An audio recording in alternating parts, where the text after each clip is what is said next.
Hi, and welcome to the Lewiston Tribune podcast. This is episode number 37. I'm Matt Baney, managing editor of the Tribune, and I'm joined today by Kerri Sandaine. Hello, Kerri. Hello. Nice to have you, Kerri. Kerri covers Asotin County for us, and it's been a busy week on the Asotin County beat. Always. It always is, and it started out with a stabbing this week. Correct. So we're going to talk about that today. Before we get started, just a reminder that the Lewiston Tribune podcast is on lmtribune.com. It's on our YouTube page, and it's on all the podcast apps. So be sure to like and subscribe, and we have a new episode every week. So, Kerri, your week started on Monday. In fact, we heard from our photo editor, August Frank, that there was something going on at the Motel 6. That's right. We were having a reporter meeting that we have every Monday, and August said, I just saw a lot of activity at Motel 6, and he was right. There was a lot of activity. There was. Maybe kind of tell us the kind of story of what happened on Monday at Motel 6. Sure. On Monday at about, was it 11:15, I believe, the manager of the Motel 6 was stabbed in the front office, and 8 times, by the way, quite serious, and a red car was seen fleeing the area. So we had a major case breaking in Clarkston. And of course, right away, Kerri was talking to her police sources and getting some info on that. And it was that same day, the police provided surveillance images of the alleged suspect in the case, right? Right. And they had some pretty good shots for us to put in the paper. It went all over social media, and they were on the lookout for this person. And interestingly, the suspect was wearing a LHS Bengal sweatshirt. It's funny, they're not funny, but there are several guys in town who maybe fit his description. I heard that. Right. I think I saw Jennifer Menegas say on Facebook that, no, it wasn't Nick Menegas. Right. We promise. I heard that too. It's a football coach. It's this. Yeah. Right. And I guess importantly, we should point out that thankfully the manager of the motel survived the attack. Correct. And I believe he's home now. Good. It was released from the hospital. So, yeah, it had a good ending in that case. So when something like this happens, and in this case, so the police, they have images of the suspect. How do they go about then looking for this person? Do you know what kind of mechanisms spring into action? Well, they put it out on blast on social media, which was good. And then they have a new little tool across the river, and he was headed east across the bridge, according to witnesses. So they contacted LPD. And maybe you can tell us a little bit more about what they've got going. Yeah, and our colleague Dean Ferguson a few weeks ago wrote about the new license plate reader that the Lewiston police now have, and there's a couple different things. One of them is in the cars of the police cars. It can read the license plate and then access the database and tell the officer in the car information about if there is something flagged with that car. It can tell the officer. There's also 7 stationary cameras around town that also will scan license plates, and if those particular license plates are flagged, it'll alert police to this. And it sounds like in this case, that came into play. Yes. The Clarkston police were able to find the information about the suspect. Right. And Sergeant Brian Denny went to work the next day and contacted businesses in the area and got all their footage, because a lot of, businesses have cameras now, and even homeowners. We all know that. And contacted LPD and went to work on finding out where this license plate tracked to. And that was interesting because it clearly came up to Gillette, Wyoming with a name and address.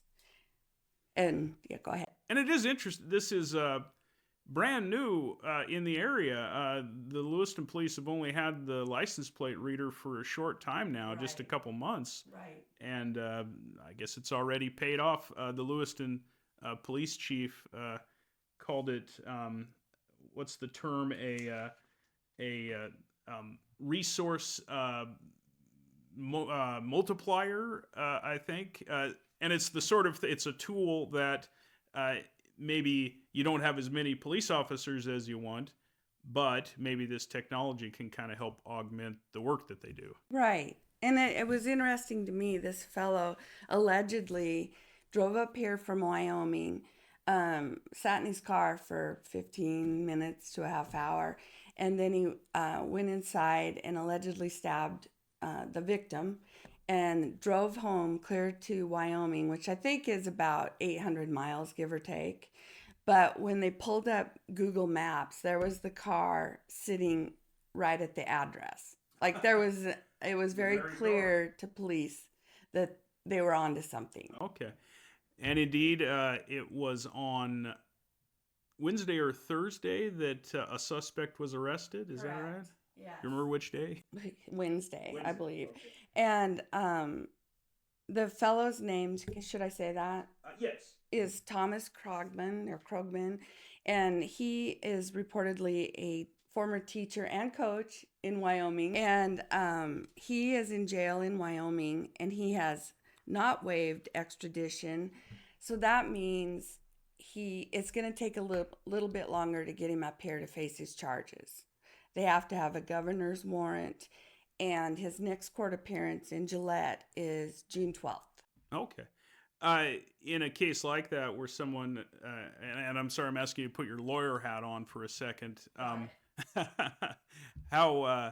How long might it take for a suspect like him to eventually make his way back to Asotin County? I'm not sure because I haven't covered a case where it's a Wyoming court case, but I think it'll be a few weeks. I don't think it's going to go too much longer.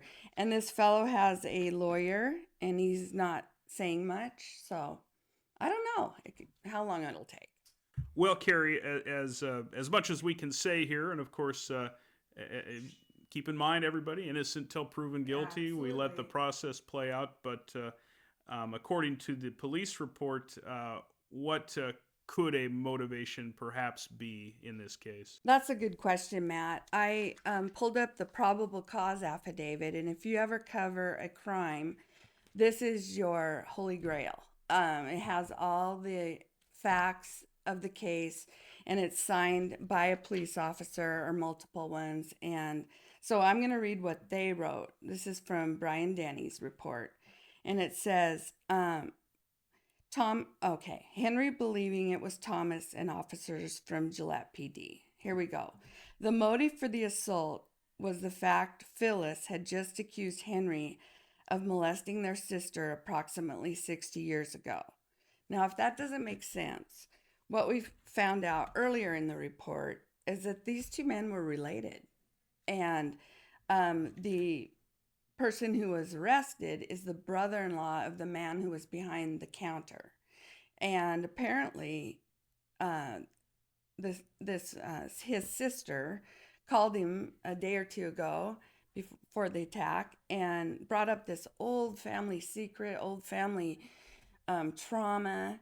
And the next day, her husband came up here and allegedly and did what he did. So that's what the police are believing is the motive. Mm-hmm.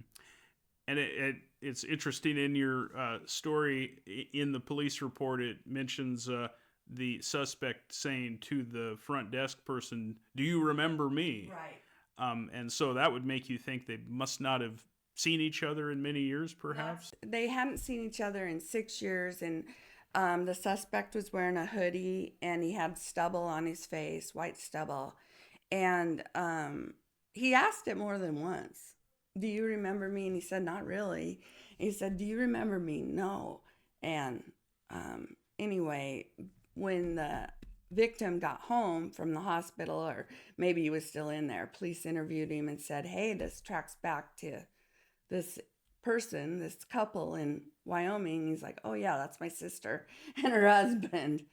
And that's when he talked about what had occurred shortly before with the phone calls. Yes.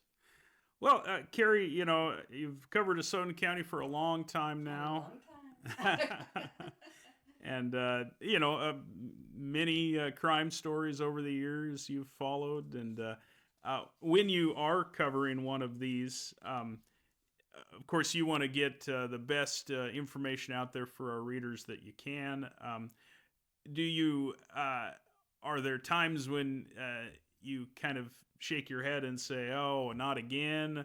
Are there times that part of you is excited to provide the best info that you can? What's your mindset? My mindset is I'm always excited to provide the best info I can. These cases are interesting. They're important to our readers. One of the things that Matt did, which I really appreciate, is he wanted me to find out right away whether the community was in peril, whether we had a mass killer or serial killer, on the loose. And those kind of things are very important to get out to the public. And in this case, it seemed quite targeted. Yes. Very interesting. And of course, Kerri will keep covering this case as it plays out. So stay tuned to Tribune for more information.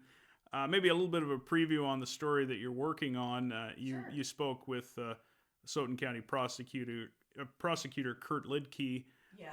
about his staffing issues, and this isn't the first time we've heard Asotin County Prosecutor's Office talk about this, but they have trouble hiring lawyers, paying lawyers, I guess. Can you kind of sum that up a little bit? Oh, sure. Earlier this week, I wrote a story about Todd Richardson coming back to the city of Clarkston, and he mentioned that there's a shortage of attorneys in our valley and the region, and fewer people are going to law school, and the bigger cities are snapping up the graduates.